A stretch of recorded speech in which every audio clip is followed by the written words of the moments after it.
G'day everyone, just a quick sort of nothing video, nothing too much going on in this one, but it's to show you what I've got going on.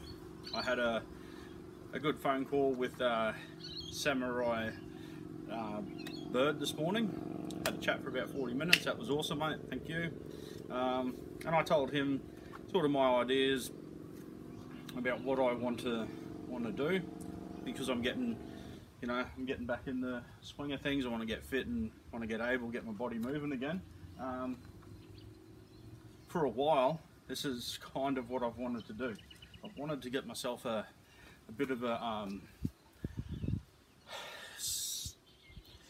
boxy, self-defensey, sort of martial artsy sort of target where I can do strikes, kicks, and practice with some fun things. And what I've sort of had on my mind is using like a sugarcane mulch bale. These are roughly about, I don't know, anywhere from $8 to $10–11 in Australia here. They're pretty dense. I've used these this is what I use for my archery targets. It's pretty good. You can, with the archery wise, you can probably get about 50 shots into them ish before they start to come apart. At close range, like under 15 meters, what's that? That's probably 50 feet or something like that. My Fredbear compound bow, which is 60 pounds, that'll go straight through this. But when you get out to around that sort of 18-ish meters, 21 yards, what's that, probably 70-ish feet or something like that, they actually stick really well into this. And then the smaller, obviously the smaller poundage bows, you know, they won't go as far. So it's actually quite a good general purpose target. So yes, you can use them for bow and arrows, but you can also use them for these fun sort of things. And I just had a little bit of a play then, and it's probably not too much of a bad simulation, because this is a little cold steel spike. I think it's a clip point spike or whatever, not sure which one exactly, but Bowie spike, clip point spike. This is small, so it should penetrate quite well. But the thing I like about this is I think there's a little bit of realism to it, because if you just give it a slight little push, it only goes partially in. But if you fully punch it, you can bury the handle. So I think there is a little bit of little bit of realism to it, because ballistics gel, that doesn't work. That's way denser material than anything else. And you know, anyone who's tried to slash ballistics gel would know that that's not how a slash happens. So I think this is okay. Obviously if you slash that plastic, you're just going to tear it to bits, but for poking, I think it's going to work really well. And the other thing about it as well is I haven't tested it on a big bowie yet.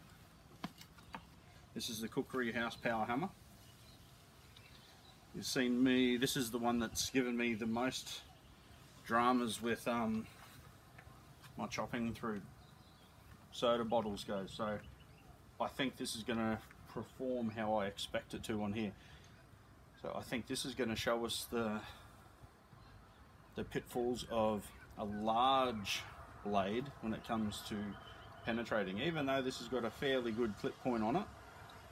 So it's not too big here. Once it sort of gets up around this area here, I believe it's going to slow down without a lot of force. Well, that shows you how far it went. But I'm sure if I give it a full go,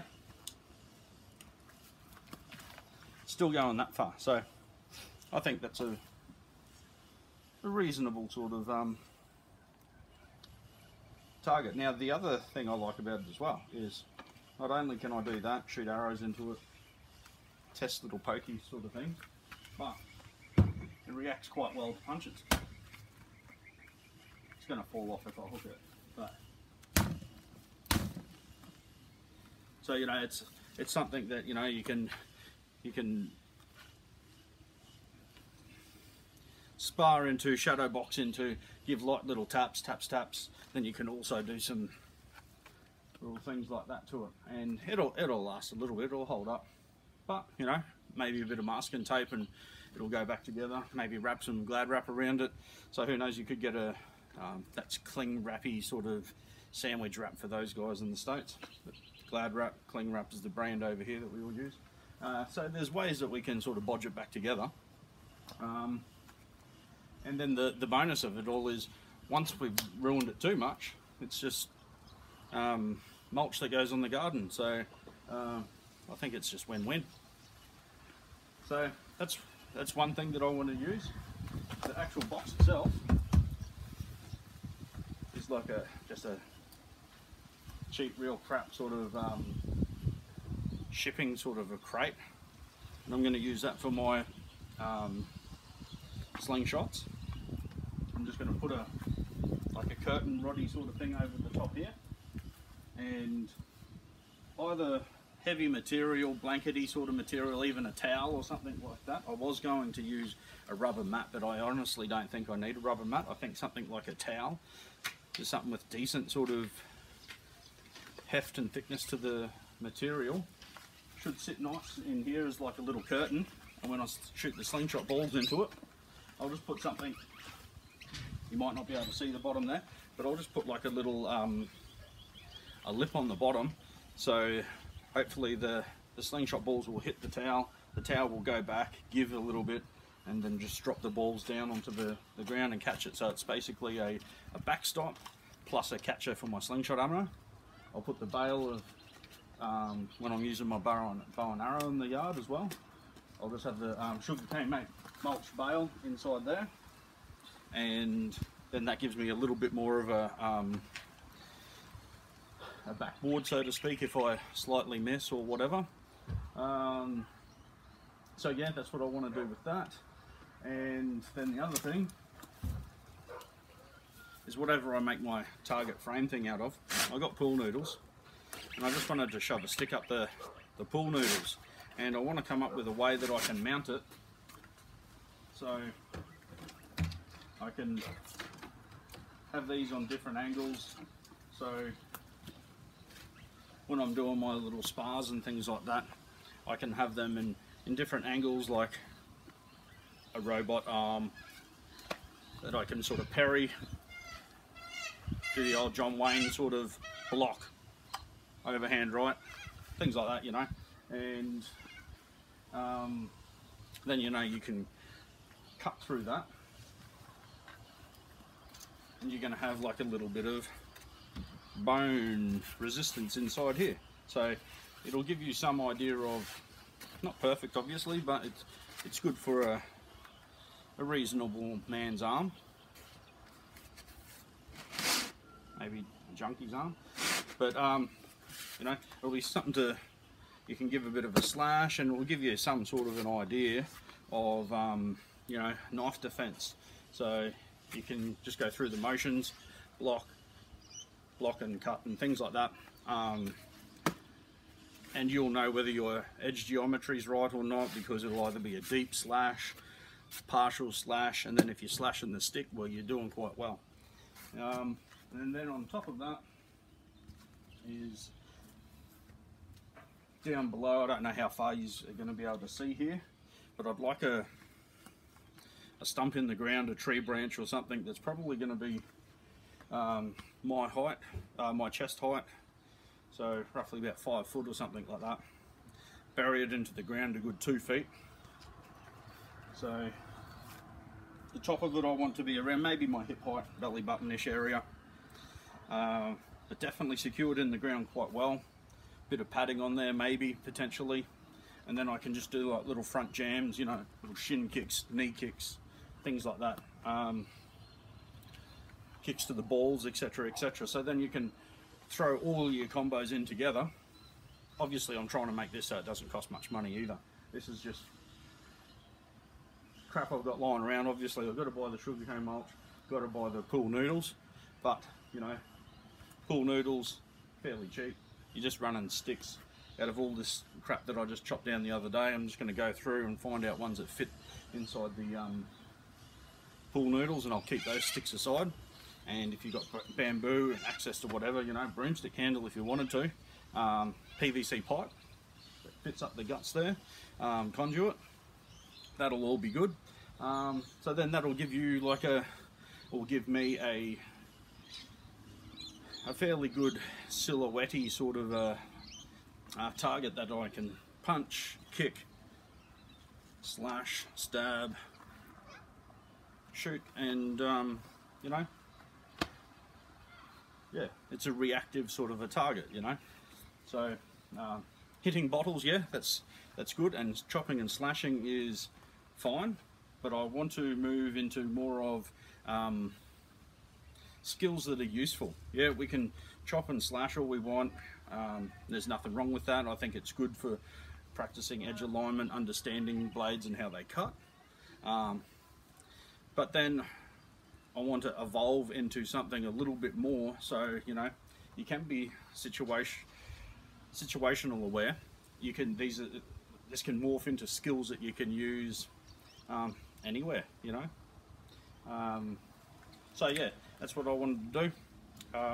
That's where I want to move to, and it's what I'm working towards. So yeah, okay. Oh, actually, newest little addition is cold steel pipe hawk, $53 Australian. As it is, that's just how it comes straight from the factory. Allen key still in there, haven't touched it, haven't modified it, just got it today. So this needs the usual stuff. Take the Allen key out, we'll make sure that I get a good friction fit on the end here. Probably oil up the handle a little bit just to secure, protect it from the weather a little bit more in the end grains, and a couple of once overs. It's not very sharp. It's just a bit of iron bark.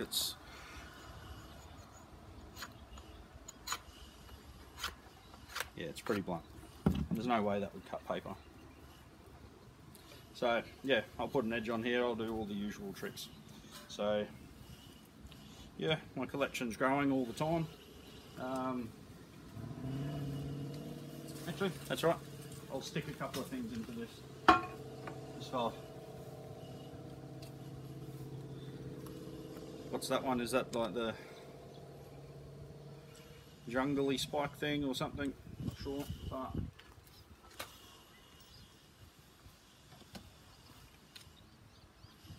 the other spike,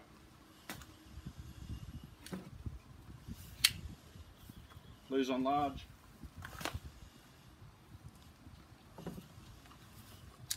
Luzon medium,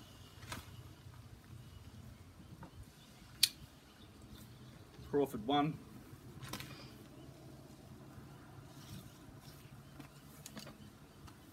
KHHI, power hammer again,